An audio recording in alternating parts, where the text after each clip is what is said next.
بسم الله الرحمن الرحيم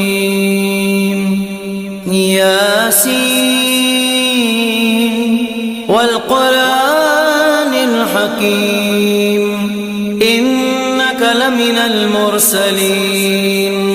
على صراط مستقيم تنزيل العزيز الرحيم لتنذر قوما ما أنذر آباؤهم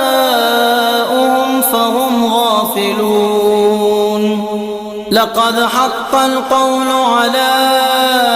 أكثرهم فهم لا يؤمنون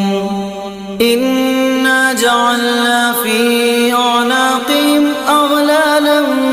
فهي إلى الأذقان فهم مقمحون